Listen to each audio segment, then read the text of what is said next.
Hello, everyone, and inside today's Locked On Canadiens, the regular season is underway, and the Canadiens are making it interesting in a wild 6-5 game in Toronto. Arber Xhekaj fought dudes. Juraj Slafkovsky did Juraj Slafkovsky things. And what can they do to adjust for the home opener? All that and more inside today's show. You are Locked On Canadiens, your daily podcast on the Montreal Canadiens, part of the Locked On Podcast Network, your team every day.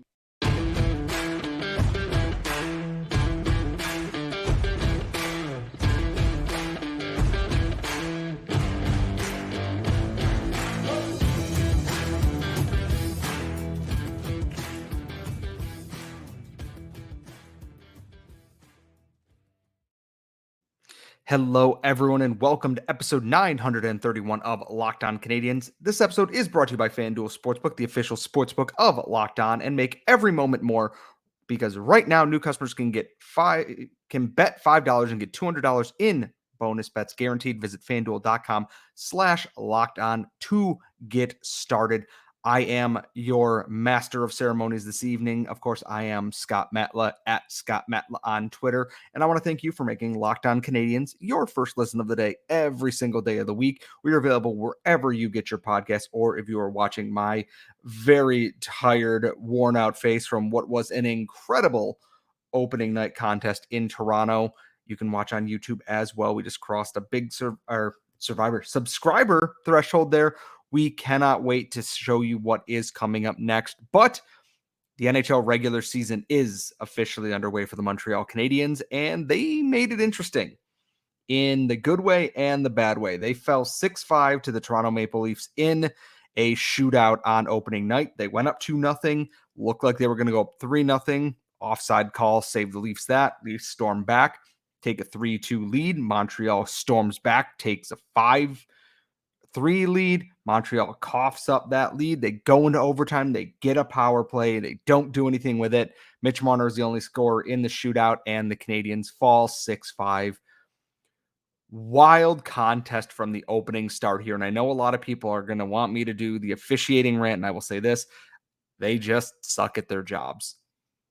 They really, truly do. In that Arber Xhekaj got a fair 10-minute misconduct for instigating a fight, which is fine.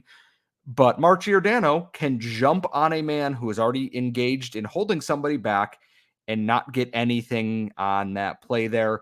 I watched Jake Evans get both hooked to the ground and then tripped on the same play and have nothing called. And I can't even say, oh, it's preseason for anybody. I just think the officials are bad at their jobs across the board. They're just not good at their jobs. There's not much you can say about that. And I don't want to go too much into that because I had fun watching this game despite my internal rage at losing to the Toronto Maple Leafs, because that's who I am as a person. And you know this by now. It was a game that is both so good because it shows the progress that the Canadiens have been making in all facets coming into this season here. They came out of the gate hot. They put Toronto right back on their heels there. The goal that Juraj Slafkovsky set up for Alex Newhook was so good. And David Singh Louis pointed it out that it's all the improvements you want to see from Juraj Slafkovsky. He's hustling from his end of the ice where he had broken up the play in the first place to start going the other way down the ice. He is not just following the puck. He is reading and scanning the space around him. Kirby Dach gets that puck in the zone. He passes it over to Slafkovsky, and Slafkovsky scans. He fakes around a stick and then shovels a pass across the goal line for Alex Newhook to put into the net for his first goal as a Montreal Canadian. And it's exactly what you want to see out of that. And I know I'm going to talk more about that, him and that line later on, because they were one of the big highlights tonight, but improvements. And we saw the power play had its moments. It wasn't perfect by any means. They scored a goal on it at least tonight, which is nice. They would have had two if it wasn't for, offside calls. Curse all of that. And I really liked Alex Newhook tonight as well. Yes, Yulin gets a goal off a great effort from Raphael Harvey-Pinard to stick with the play, even with, I believe it was TJ Brody falling down or John Klingberg along the wall there. Jake Evans opened the scoring. 5 goals in a game is usually enough to get you a win in almost any situation. The goaltending in this game was a regression from what they had at bits and pieces last year. I don't need Jake Allen to be a .920 goalie.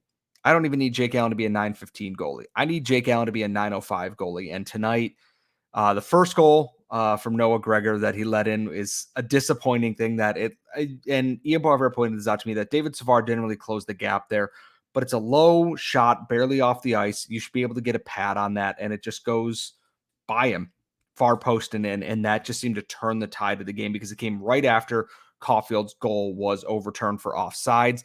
And then the Matthews 5-4 goal is that he's just not up against the post. And at that point, it's like, what are we doing here? You see, it's not hard to, it is hard to be an NHL goaltender. Let me rephrase that a little bit, is that it is hard to be an NHL goaltender. It's very hard.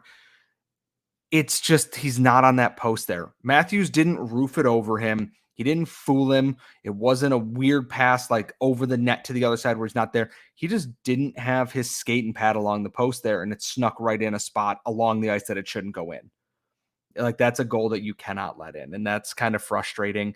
The Canadiens' penalty kill, when they were on their heels, where Toronto scored 3 straight goals, they just didn't have an answer for Toronto with an extra man on the ice. And that was the story of this game, is that Toronto won the special teams battle, rightly or wrongly, if they were on those power plays. They still managed to win those battles. And that's the important part, is you leverage what you can. The Canadiens seemed to play better 5-on-5 in the first and third periods. The second period, they got punched in the mouth badly. Not what you want in that. And it's not surprising. If I'm Toronto fans, I have concerns because Montreal, who was supposed to not be great this year, put up 5 goals on you, and they broke a little bit of a sweat in there, but your 5-on-5 play didn't really wow anybody. All your goals came with an extra attacker there. And for the Canadiens, stay out of the box. We will talk about that later on in the show here too.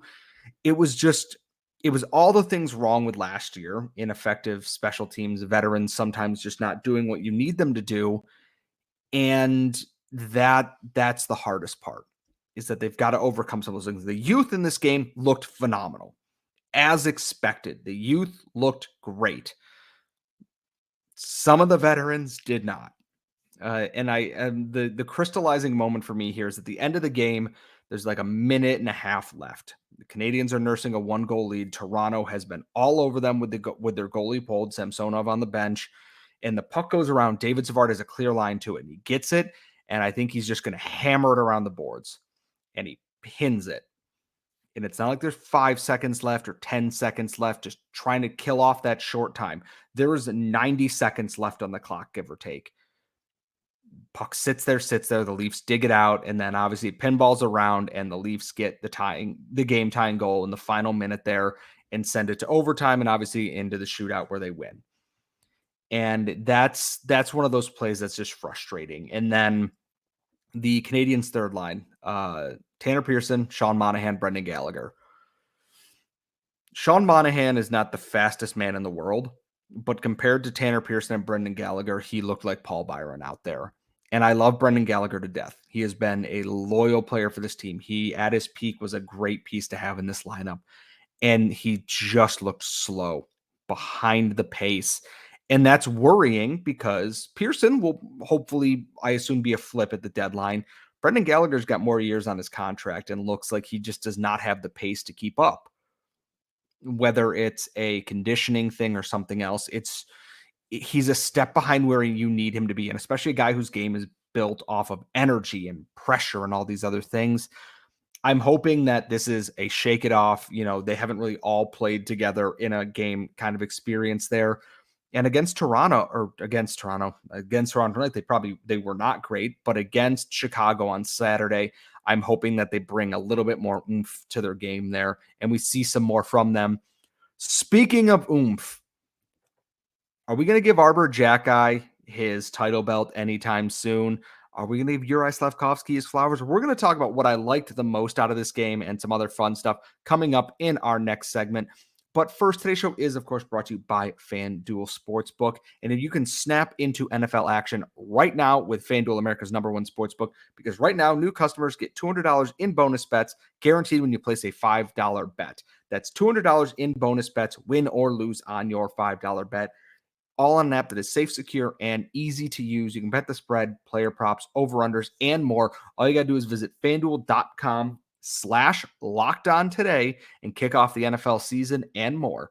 With FanDuel, the official sportsbook partner of the NFL and us here at Locked On. And as always, we do remind you to please gamble responsibly whenever you are betting on sports. So I was kind of weighing how I wanted to go into this because I made fun of it before the game started, is how many times is the broadcast going to cut to Ryan Reaves and Arber Xhekaj every time there is some small little confrontation on the ice somewhere, whether they are involved in it or not. How many times are they going to cut to one or the other sitting on the bench and looking menacing? The answer is they didn't have to wait that long because everybody got their wish. Early in the first period, Ryan Reaves, after hitting Jesse Ylönen late because he's slow and cannot catch anybody in the modern NHL, he hits Caden Gooley in the numbers from behind. Gooley looked fine. There was no penalty on the play, likely because of that. And Arber Xhekaj saw that and didn't hesitate for a single second on that play. He comes around, he grabs Reaves. Reaves gets his gloves off. Xhekaj gets his gloves off. Reaves misses the first punch, and Xhekaj just starts swinging. Takes a couple punches. When they're on the ground, he gets them up. They separate, and the minute Reaves stands a little bit upright, Xhekaj did the exact same thing that he did to Zach Kassian last year, and he just pounced him. He grabbed him, tossed him right over the net. He took the net over with him, gets him down, hits him a couple of times, breaks up the fight, heads to the box, and then Reaves just, he's trying to chat. He's trying to, do the crowd pump up thing. Dude, you just got your butt kicked by Arber Xhekaj. Give the man his title belt because that's how title fights work. If you were the heavyweight champion of this fictional, let's call it an MMA boxing league, whatever we want in the NHL, that would not have been a fight that anybody scored for you except for some very insane people in my mentions. Xhekaj went straight for the toughest dude in the league, depending on who you ask, and just went for it. He did it against Zach Kassian last year, and Zach Kassian is, even as an older player there and a guy who maybe isn't great at hockey anymore, still can chuck him. Ask Matthew Tkachuk, and Arber Xhekaj just does not care. And then there was a point later on in the game when Xhekaj finally got out of the box because he got a 10-minute misconduct for instigating, which also, fair, understandable. I still don't love that they didn't call other things, but that's done and in the past here. And Reaves is skating the puck out towards center ice, and Xhekaj meets him there. And Reaves sees Xhekaj coming up the wall a little bit there, coming towards him, and he stops a good 5-6 feet short of that center ice line, hucks the puck down there. Xhekaj gives him a push back. Reaves starts jawing at him the whole way there. It is an icing call. That is the Leafs' fourth line then stuck out there after a very long shift, all because Xhekaj has no fear and stepped up to him, forced him to make an error on the play. I'm not a big proponent of fighting in hockey and unnecessary hits and all that other stuff. But there comes a point that when you make a player think twice before coming towards you, even a guy like Ryan Reaves, and you are forcing them into making errors, you have added a wrinkle to your game that you cannot teach a lot of the time there. And then later on in the game, Xhekaj gets the puck at the point, works it over a little bit, finds a lane, which is a very big thing. Andrew Burchard pointed this out on Twitter, is that he's not firing it indiscriminately into shin pads. He finds a lane, fires a puck about, sternum high towards the net there. Alex Newhook gets a stick on it, beats Ilya Samsonov there. It is then suddenly a 4-3 game for the Montreal Canadiens. Love that from Xhekaj. Give the man his title belt. Give the man his title belt. This will not be the last time this fight happens this year. I almost guarantee it. You know that the next time the Habs and Leafs play that Reaves is going to be looking for it. They're going to build it up so much just because of this. But as of right now, it is Xhekaj 1, Reaves 0. And that's just basic Steiner math for everybody there.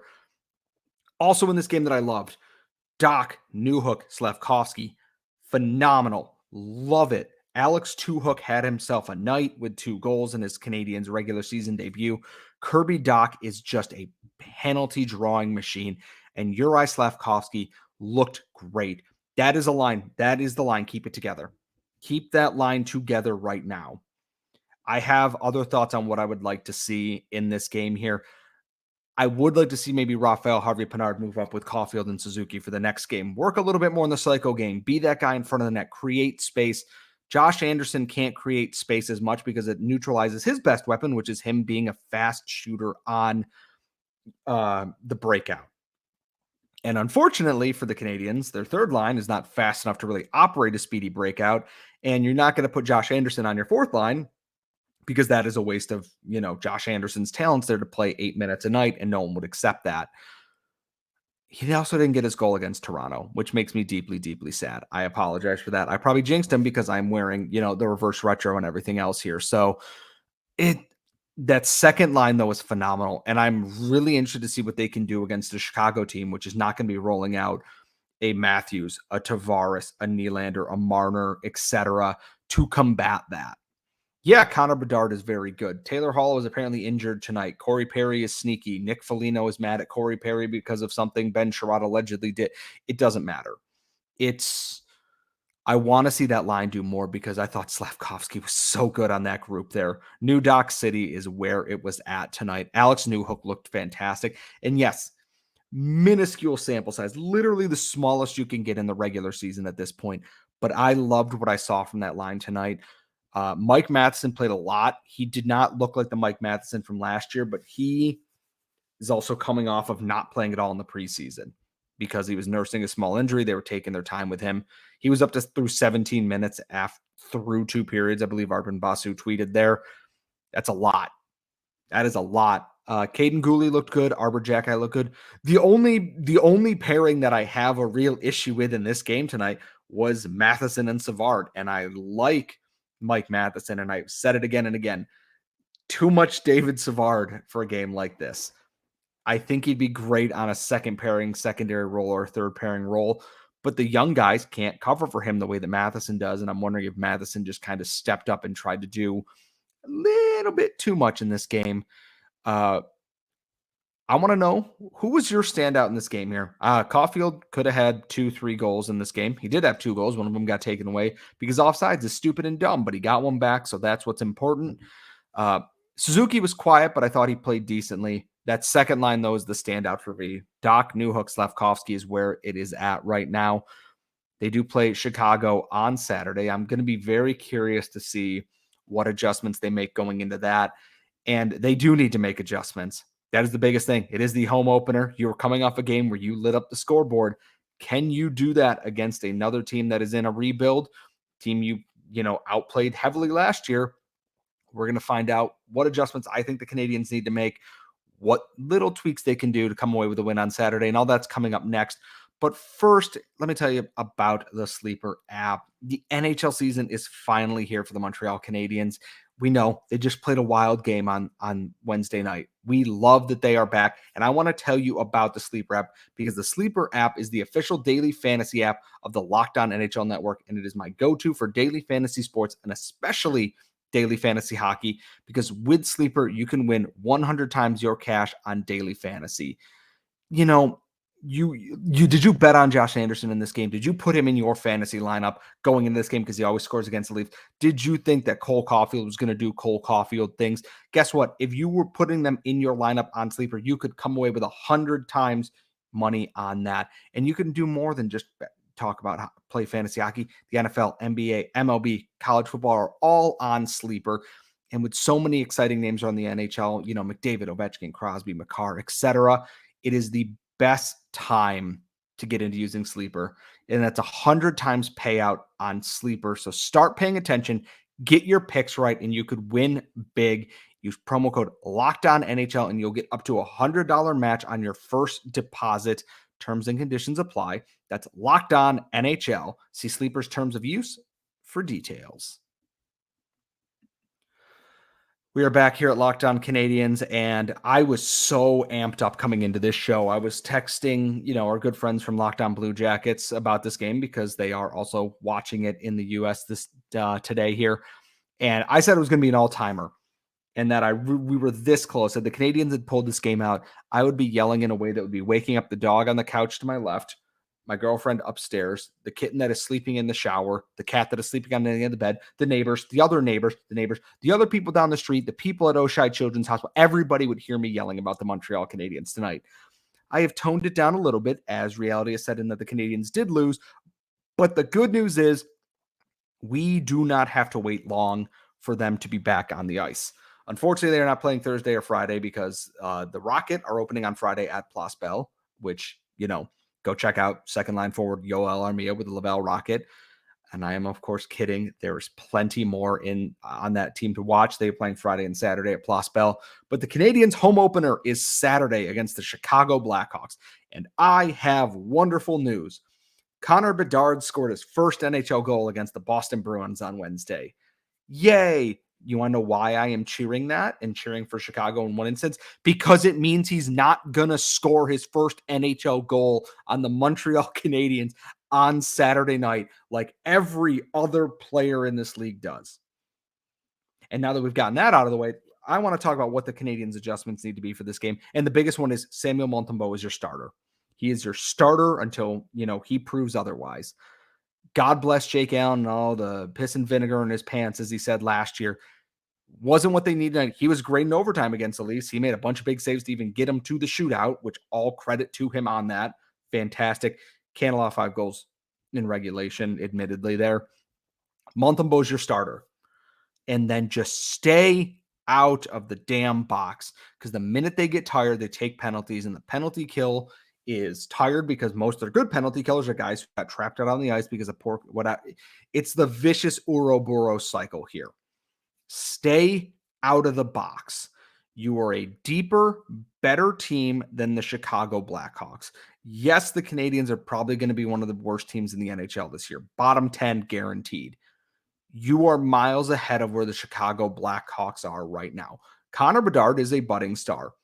Absolutely true. Who else is on that roster that scares you? And if you were sitting in silence going, well, what about Corey Perry and Nick Foligno? We don't know the status of Taylor Hall right now, but I look at that Chicago lineup and I go, you stick veterans or whomever on Bedard and you smother that line and you let everybody else go nuts. That Harvey Pinard Evans fourth line, let them cook in that game there. You got New Dock City, let them cook out there. Even Monahan, Pearson, and Gallagher should be able to set up and run the veteran cycle there on, that third line against whatever Chicago is throwing out there. And on defense, just be smarter with the puck. The biggest thing in this game is that if you got to clear it, clear it. Don't try and get fancy. Don't, pin it against the boards, defending a lead with a minute and a half left. I'd like to see them tweak the pairings a little bit. I'd like to move Savard down. I think we'll see Justin Barron in the lineup, whether that's rightly or wrongly. I haven't had a chance to check Natural Stat Trick for all the, the fancy stats and numbers and everything in this game here. But I think Justin Barron will get into this game here, which is entirely fair. I think that his style of play would not be a bad thing in this. I don't know what pairing they would put him on. I might stick him with Jonathan Kovacevic, and they won't do this because it is the home opener, but I would have scratched David Savard, play Matheson Gooley, Kovacevic or Harris with Barron, and then you have Jack Ian, whomever, either Kovacevic or whoever isn't on that pairing with Justin Barron. They won't do that, though, and I don't think they're going to run 11-7 because there's no reason to handicap your offense like that. I want to see a little bit more out of that third line. I thought Sean Monahan looked fine tonight. I think he's a crafty player. I think he's a smart player. His scoring touch is not what it used to be, but I want to see more from Brendan Gallagher. And I know Brendan Gallagher has more to give, and I know that this has to be frustrating for him. I absolutely get that. I don't have super high expectations for Tanner Pearson. My thought is, if he gets a handful of goals and some assists and you flip him at the deadline for like a third or fourth round pick, great. Everybody's happy. I want to see more out of that line, though, because I think they have the savvy to be a crafty line together. And we've seen it in the playoffs when there was Eric Stahl and Yoel Armia, et cetera. Guys and Corey Perry, who are not always the fastest and, the quickest guys anymore, but, have it up here still. They have the ability to score goals. Tanner Pearson, I believe scored 20 plus goals in LA. Sean Monahan's done that. Brendan Gallagher's done that. They all don't need to be scoring 20 plus goals, but there's, 10 goals in each of them, I would think, this year across the board. And that's what I want. I want to see them adjust that a little bit. And then on the power play, find another option besides Caulfield. We all know Cole Caulfield can score goals at will. We have known that from the minute they drafted him, that he can score from anywhere on the ice. Making him your only focal point on the power play is no different than Shea Weber being back on the blue line. And if you were always going to go to him, any team will just go, we're just going to shade. Apparently, the only person in the NHL that doesn't get game plan for this is Alexander Ovechkin for some godforsaken reason. But they're going to shade guys towards him. They're always going to be cheating for the pass and the one-timer there. Make them think about it. Operate from behind the goal line instead of operating on the way in where it's Nick Suzuki walking it in, cycling it back, or walking in and then trying to go cross seam. It's not mystifying anybody anymore. And sometimes you get guys caught unaware. If you get them on, scrambling, you're coming in with pace and you get Caulfield in that spot there. But just tweak it a little bit, be a little bit more fluid and not as static. Caulfield looked great moving the puck and skating around. He has the ability to move himself around the offensive zone very well, protecting the puck and making things happen. He knows how to read plays and knows how to get pucks where they need to be. It's can the rest of that keep up with him there? I'm interested to see what Power Play 2 looks like a little bit. I know Jack Eye was on there. New Hook and Doc is probably a fun addition. I might like to see Jesse Olin and a Raphael Harvey-Pinard in there too. Basically, I don't have much to criticize. It's mostly defensive stuff. You can't let a guy like Austin Matthews score 3 goals. Obviously, you don't win games that way. If they can tighten up some of the defensive, lapses and stay out of the box, I think the Montreal Canadiens can easily come away with a win on Saturday, and I'm expecting them to come away with a win on Saturday. That, however, is going to wrap up the end of the show here for me. Thank you so much for bearing with me. I am obviously solo hosting that. My co-host will be back tomorrow. It is the mailbag episode. So please tweet us at LO_Canadiens on Twitter or X or whatever. LockedOnCanadiens@gmail.com if you've got longer questions. We always want to hear from you in going into the mailbag here. Laura will have all that taken care of. I will be back for obviously the Monday episode that will be coming out after the weekend is over. 3 Up and 3 Down will be back. We'll have your Chicago recap and everything else going on. Until then, thank you so much for tuning in. And as always, we will see you all next time.